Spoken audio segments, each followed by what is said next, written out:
Hi everyone, welcome back to my channel. আমার সাথে সাথে আমি নীলকেও হেলদি বানানোর চেষ্টা করছি। আজকে সোমবার, ওয়েদারটা বেশ মেঘলা মেঘলা। গুগল তো কখন থেকে বলে যাচ্ছে যে ভীষণ বৃষ্টি হবে, বজ্র বিদ্যুৎ সমেত, কিন্তু কটায় শুরু হবে সেটা জানি না। নীলকে দিয়ে দিলাম জিম করে আসার পর এক বাটি মুসলি, আখরোট আর কিছুটা শসা।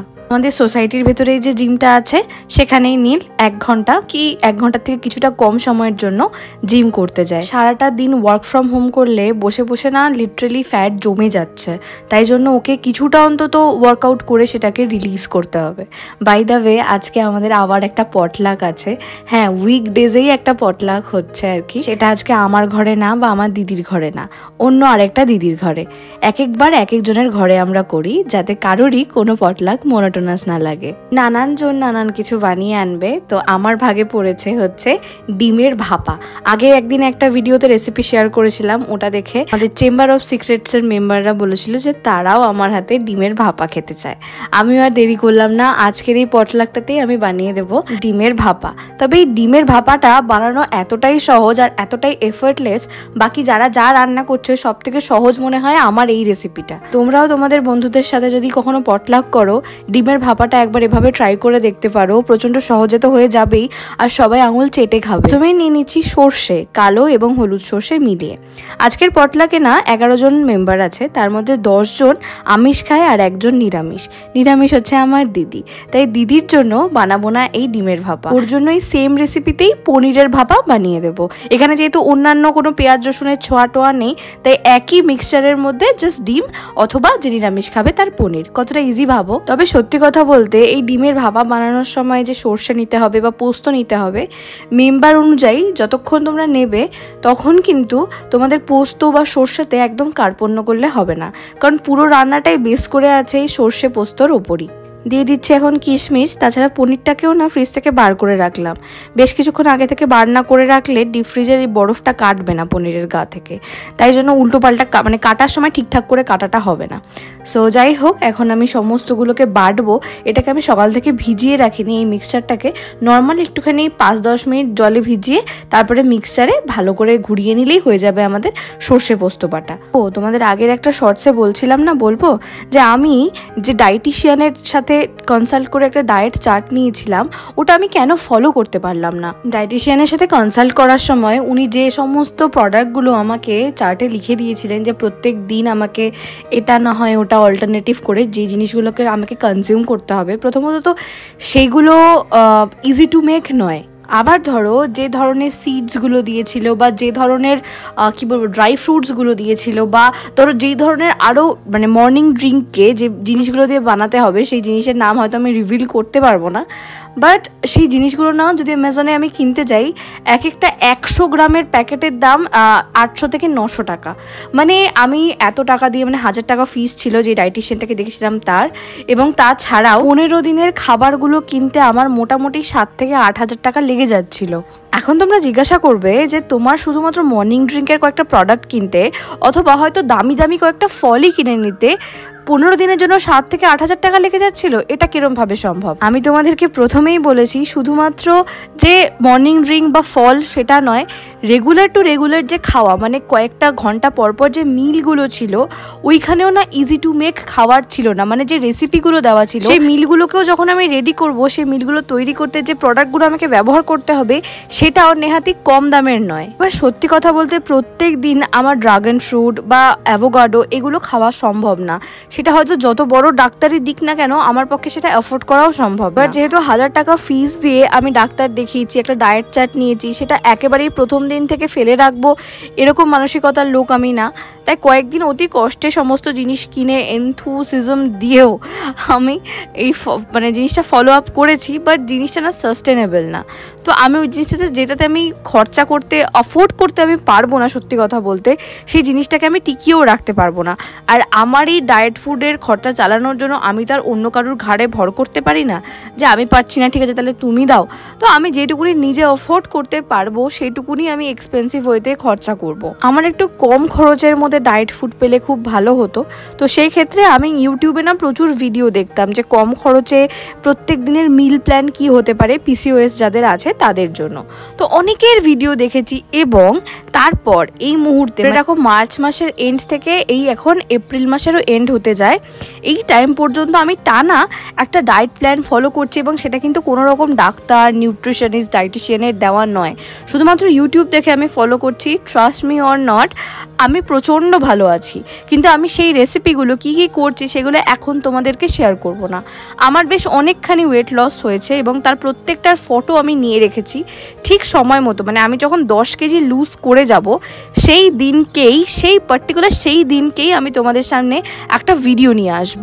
এই 10 কেজি লস করতে আমার কি কি ফলো আপ করতে হয়েছে, কি কি লাইফস্টাইল চেঞ্জেস করতে হয়েছে, তো সমস্ত কিছু সেই দিন আমি নিয়ে আসবো। ততদিন তোমাদেরও ওয়েট করতে হবে এবং আমাকেও 10 কেজি লস করার ওয়েট করতে হবে। হয়তো আমি খুব শিগগিরই মে জুনের মধ্যে সেই 10 কেজি লস আমার যেটা ইচ্ছা আছে করার সেটা করে ফেলতে পারবো। তোমরা যারা পিসিওডি বা পিসিওএস ওয়ারিয়ার আছো তারা সবাই জানো যে পিসিওএস থাকাকালীন বা পিসিওডি থাকাকালীন মানুষের 1 কেজি ওয়েট লুজ করতে কি পরিমাণ হাড় ভাঙা খাটুনি করতে হয়, তারপরে সেটার 1 কেজি লস হয়। তো সেখানে আমি বলছি যে 10 কেজি আমি লুজ করব, তারপরে প্রমাণ সহ তোমাদের সাথে প্রত্যেকটা জার্নির প্রত্যেকটা স্টেপ শেয়ার করব। কিন্তু সেটা তো আর একদিনে বা 1 মাসে আসবে না। এই 10টা কেজি পুট অন করতে আমার মোটামুটি অনেক দিন লেগেছে, এটাকে ঝরাতে তার থেকে আরও ডবল টাইম লাগবে। এবং যতদিন আমি 10টা কেজি লুজ করতে পারি সেই কটা দিন আমার লক্ষ্যটাকে স্থির রাখতে হবে এবং সেই দিকেই এগিয়ে যেতে হবে। জানি প্রত্যেকটা দিনে সন্ধ্যাবেলার টাইমটা আমার এত মাথা খারাপ হয়ে যায় যে কি খাবো, মানে এত তখন বাইরের ফাস্টফুড খেতে ইচ্ছা করে তোমাদের আমি বলে বোঝাতে পারবো না। দেখো হেলদি স্ন্যাক্সের আইডিয়া তো প্রচুর আছে, কিন্তু সেগুলো সবসময় বানিয়ে খেতে না ইচ্ছা করে না। যেগুলো ইজি টু অ্যাচিভ হয়ে যায়, যেরকম ধরো একটু বাইরের চপ খেয়ে নিলাম, কিংবা একটু দই ফুচকা বা জল ফুচকা খেয়ে নিলাম, বা একটু আইসক্রিম খেয়ে নিলাম, এগুলো দেখো ইজি টু গেট। কিন্তু মানে যেগুলো তোমার ডায়েট ফুড হবে, ডায়েট স্ন্যাক হবে, সেগুলো হয়তো তোমাকে নিজে থেকে একটু বানিয়ে খেতে হবে। বা একটু মানে রোস্টেড মাখানা খেয়ে নিলে, এখন মাখানারও প্রচুর দাম। এবং হ্যাঁ, দাম দেখলেও শুধু হবে না, যে গুণগুলো আছে সেগুলো যে তোমার শরীরে ঢুকছে সেগুলোও কতটা ভালো সেগুলোকেও তোমাকে দেখতে হবে। হ্যাঁ, এবার অ্যাফোর্ড করতে পারলে বা মাইন্ডসেট এক থাকলে তাহলে তুমি ইনভেস্ট করতে পারো। এখন যদি তোমার মাইন্ডসেট থাকে যে হ্যাঁ কটা দিন করি দেখি কি হয়, ওই দেখি কি হয় করলে টাকাটাও যাবে, তুমি করতেও পারবে না, শুধু শুধু সময়টাও নষ্ট হবে। তো লক্ষ্যটা যদি একই থাকে তাহলে একটু টাইম দাও নিজের বডিকে, অ্যাটলিস্ট 6 মাস। 6 মাসের আগে কিছু আশা করো না। হ্যাঁ, 6 মাসের মধ্যে তোমার অনেক বডিতে চেঞ্জেস আসবে যদি তোমার লাইফস্টাইলে বিভিন্ন জিনিস তুমি চেঞ্জ করতে পারো। আমি একটা কথা ভেবেই এগোই যে দেখো আমার যে এই ওয়েটটা পুট অন হয়েছে ওটা তো আর একদিনে হয়নি, সুতরাং একটা মাসে সেটা ঝরেও যাবে না। এটা যেরকম দিনের পর দিন আমি কিছু না করে শুয়ে থেকে খাওয়া দাওয়া করে আমার শরীরের মধ্যে জমা করেছি, সেটাকে মানে ঝেড়ে ফেলতেও আমার অনেকখানি দিন সময় লাগবে। দরকার হলে মানে যেটুকুনি মানে মজা করে খেয়েছি তার থেকে ডবল কষ্ট করে সেগুলোকে নিজের শরীর থেকে গেট আউট করতে হবে।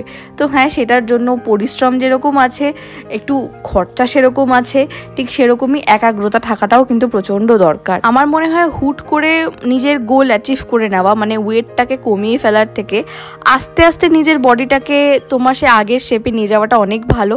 কারণ হুট করে তুমি যেই ওয়েটটা কমিয়ে ফেলবে না, তুমি ধরো একদিন একটু বিরিয়ানি খেলে তোমার কিন্তু 1 থেকে 1.5 কেজি পর্যন্ত ওয়েট বেড়ে যেতে পারে। কারণ তুমি যে পরিমাণ বিরিয়ানি খাবে তার সাথে নিশ্চয়ই বেভারেজেস খাবে। তো সেই সমস্ত জিনিসগুলো নিয়ে কিন্তু তোমাকে চলতে হবে। পার্মানেন্টলি ভালো করে একদম মানে গুড কোয়ালিটিতে ফ্যাটটাকে লস করতে চাইলে তোমাকে কিন্তু সময় দিতে হবে। হঠাৎ করে এই 20 ডেজ চ্যালেঞ্জে 7 কেজি ওয়েট লস, এই ধরনের ট্র্যাপে পা না দেওয়াই ভালো। যাই হোক, তোমরা তো দেখলেই যে ডিমের ভাপাটাকে বসিয়ে দিয়েছি। আমি কোনো বড় টিফিন বক্স এটা করতে পারছি না, কেননা আমার কাছে এত বড় 10টা ডিম আটবে এরকম কোনো বড় টিফিন বক্স নেই। তো ওটা একটা বাটিতেই বসালাম, আর এটা আরেকটা বাটিতে বসাচ্ছি, এটা দিদির জন্য পনিরের ভাপা।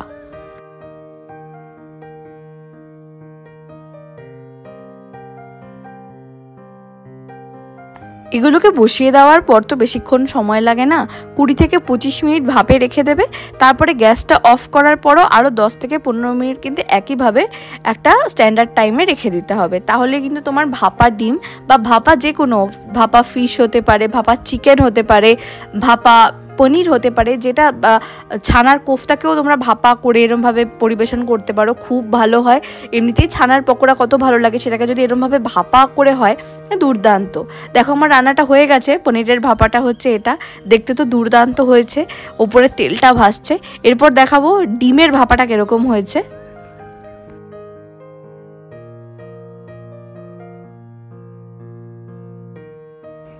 আমার তো দেখেই লিটারালি লোভ লাগছে, এত সুন্দর মানে হয়েছে না, তোমাদের বলে বোঝাতে পারবো না। তোমরা দেখে যেটুকুনি বুঝতে পারছো তার থেকে অনেকই ভালো হবে করলে, তোমরা খেয়ে একদিন করে দেখতে পারো, ভীষণ সুন্দর হয়। এর ওপর যদি নারকেল কুচি দেওয়া যায় তাহলে তো আরও বেটার। তো নীলের অফিস চলছে, নীল যেতে পারবে না আজকে উইকডেজ বলে, সবার বড়রা আসছে, শুধু আমার বড়ই যেতে পারছে না, অফিস আছে বলে। এটা আমার থেকে মানে দুঃখের কিছু হয় না। তো আমি ওকে আগে ভাত দিয়ে যা করেছিলাম একটু উচ্ছে সেদ্ধ আর এই ডিমের ভাপাটা দিয়ে খেতে দিলাম। ওকে জিজ্ঞাসা করলাম যে কেমন হয়েছে, ও বললো দুর্দান্ত হয়েছে। দিয়ে আমি দিদির পনিরের ভাপাটা আর ওদের ডিমের ভাপাটা নিয়ে আমার সেকেন্ড ফ্লোরে চলে যাচ্ছি। আজকে তনুশ্রী দিদির ঘরে খাওয়া দাওয়া হবে।